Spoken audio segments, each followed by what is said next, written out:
Man, I will just kind of edit this photo on my phone. But we can also use the photo editor on our computer too, because I know we don't all have the same phone.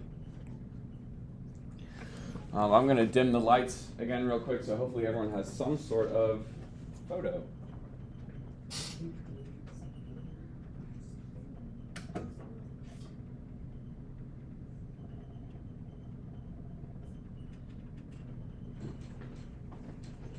The first thing you want to do is crop the image. So, we don't want a whole ton of stuff around the image. We want it cropped in like this.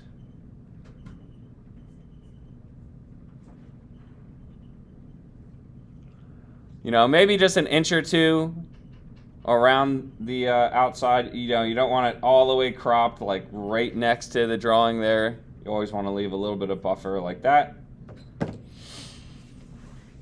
And then, they're, depending on your phone, they're all located in a different spot, but the photo editing is pretty much all going to be the same terminology. So I'll kind of take you through what sort of things I'm looking for. So I'm clicking the edit button. Across the bottom, there are going to be some typical like filters you'll be able to find. And the first thing you want to do is change it to a black and white filter. So that is the first step, a black and white filter. But normally it's not going to be enough to just change it and make it black and white. You're going to have to do a couple of other things, mainly be in contrast. So I will kind of click through the different adjustments until I get to contrast. And I'm pretty much pulling the contrast bar all the way across. That way the white is going to be as white as possible, just pure blank white. And we want the black to be a very nice, crisp, deep, dark black. There's also going to be a couple other things we can help this out. If you go to brightness and you increase the brightness a little bit, that can help make the white even whiter. Also, black point. Go to black point and pull that across. That can make it even darker. Also, if you go to shadows, you mess around with the shadows editing, that can be another thing that helps you out as well. And I also wanted to show us this on the Photos app too. So here I am in Photos.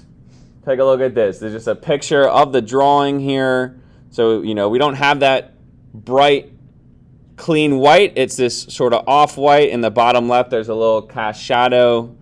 So let's take you through it again. I mean, it's already cropped to where it needs to be at, I would say. Maybe crop it in a little bit on the sides here. Go to Adjust. Coming down here to where it says black and white.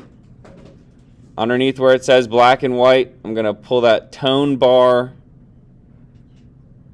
across. And tone is pretty similar to contrast. There's a neutrals bar right underneath where it says black and white. So you see if I pull the neutrals that way, there are more grays. If I pull it the opposite way, it gets rid of all the neutrals. That's what the neutrals bar does. That's super nice to use as well.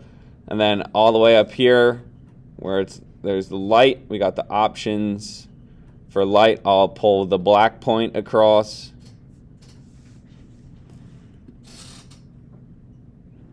I don't think brightness really needs any more adjusting. Brilliance is another thing that can sometimes be helpful. But basically all we want are the black lines, and then we don't want really anything going on in the background. Another thing you can do down here, all the way at the bottom where it says definition, if we zoom in a little bit, we can pull the bar around for definition, and that can help make things look even darker as well. Noise reduction, sharpen,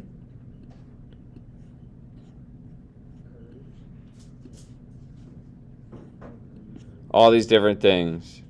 So that right there is going to be pretty nice edited drawing that is going to translate to the screen and give us some nice bold lines. It's going to burn onto the screen pretty nicely. Anyway, done with that. So all you got to do is drag and drop that onto the desktop. And then you go on Schoology. And let's see here. You know, if you're not sure about where we are at in Schoology, pretty much all last week, this whole week, maybe even in the next week, we're all in the mark making folder. Okay? We did acrylic painting. We already did the digital portfolio Google site. We did personal projects, or got them started. So it's this blue mark making folder here. I have this from the very earliest part of the lesson. We already went through a bunch of this stuff. So we're towards the bottom here. Inside this folder it says t-shirt design. We got these different examples. Like I said, if you are not happy with where your t-shirt design is at, it's not finished, you do have until midnight tonight to get that submitted to me. And here is the submission for it right here. Submit edited photo for t-shirt design. You just drag and drop it in there. We can take it from there. Anyway, that's it for the t-shirt design and the photo edit.